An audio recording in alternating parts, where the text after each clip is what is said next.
Hi నమస్తే, welcome back to style YouTube channel. మీరు భయపడక మామ.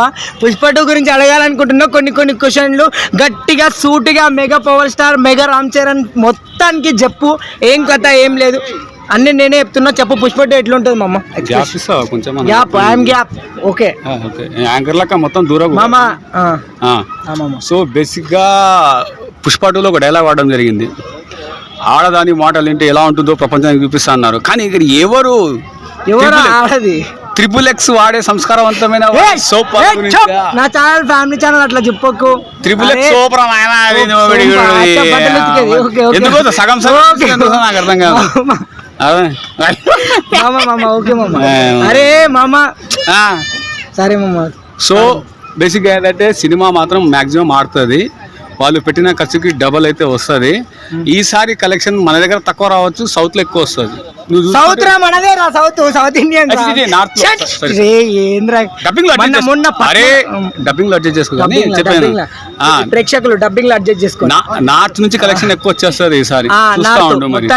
ఎందుకంటే ఇప్పుడు వ్యూస్ కూడా దానికి ఎక్కువ వచ్చినాయి, మన తక్కువ వచ్చింది. మొన్న పట్నాలో ఎంత మంది ట్రైలర్ కి చూసినావా? జనం చూస్తే మొత్తం పట్నా బీహార్ పట్నా. అరే పుష్ప తెలుగు, ఆయన తెలుగులో ఏమంటారంటే హిందీలో ఏమంటారు చెప్తున్నావు. అరే చెప్పుకోరా, నీకు గడ్డం లేదు కదా మామ, అందుకని నేను చెప్తున్నా, అర్థం చేసుకో మామ. అరే నేను పక్కకుంటే నీ ఫీలింగ్ మొత్తం చెప్పు మామ. నీ ఫీలింగ్ చెప్పలే, నా ఫీలింగ్ ఏమొద్దు. సో జుకేగానే అంటే వంగడు అని అన్నాడు, కానీ బాక్స్ ఆఫీస్ దగ్గర వంగిపోయినాడు పుష్ప. ఇది అంటే తెలుగులో మన ట్రాన్స్లేషన్, అచ్చ తెలుగులో ట్రాన్స్లేషన్ ఇది. పుష్ప జుకేగానే అంటే ఏంది అని అంటే ఎక్కడ తగ్గడు అని అర్థం. బాక్స్ ఆఫీస్ దగ్గర తగ్గినాడు. ఎట్లా? అది రిలీజ్ అవుతుంది December 14th ఎప్పుడు, అప్పుడు పోయి చూసుకున్నాడు. అంటే మొత్తానికి పుష్ప 1 అంతా ఆడదంటున్నావా? వంగినంటే తగ్గినంటే కదా మామ. పుష్ప 2 1 అంటే వంగలేదు, 2 అంటే తగ్గినాడు అని అర్థం. బాక్స్ ఆఫీస్ దగ్గర తగ్గినా ఎట్లా మామ? వంగి టికెట్ తీసుకున్నాడు అన్న, లేకుంటే ఎందుకు గురించి వంగినాడు? అయ్యుండొచ్చు. మరి బాక్స్ ఆఫీస్ దగ్గర సినిమాని రిలీజ్ చేస్తారు కదా, ఇట్లా దీపం పెట్టి బాక్స్ ఆఫీస్ రిలీజ్ చేసేప్పుడు వంగినట్టనే కాదు అది. అరే లాజిక్. ఆయనకు టికెట్లు వేరే వాళ్ళు తీసుకొస్తారు మామ, ఆయన ఓడు వెనకాల కూర్చొని చూస్తాడు. ఏం లాజిక్ మామ? మొత్తానికి మామ పుష్ప 2 నిజంగా ఎట్లా ఎక్స్పెక్ట్ చేస్తున్నావు? అసలు ఎలా ఉంటుంది అంటున్నావు? పుష్ప 1ని పుష్ప 2కి కంపారిజన్ చేయొచ్చా? దీనికి దానికి ఎలా ఉంటాయి? కొన్ని వాట్స్ నువ్వు పుష్ప గురించి ఎన్నో రివ్యూస్, ఎన్నో మూవీస్ గురించి చెప్తున్నావు కాబట్టి కొంచెం పుష్ప 2 గురించి క్లుప్తంగా ఫ్యాన్స్కి చెప్తే. ఎగ్జామ్లో వాడు ఏం చేస్తాడంటే ఇంతే లైన్ ఇస్తాడు, డిస్క్రైబ్ ఇట్ అని అంటాడు. మనం ఇంత పెద్దగా రాయాలా?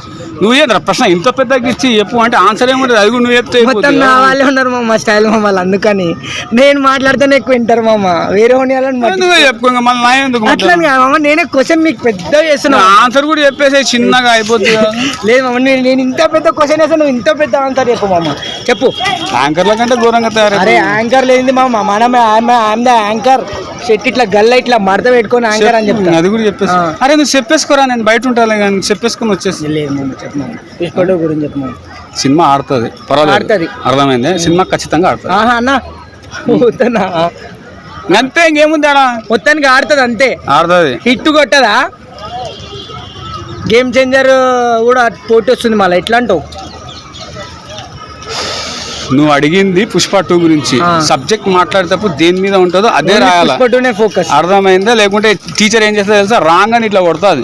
రాంగ్ ఆడియన్స్ కూడా ఇట్లా ఇంటూ మార్క్ కొట్టి పక్కల ఎంగులు పెడతారు. Okay, thank you guys. అట్లా కొట్టకండి. బాయ్.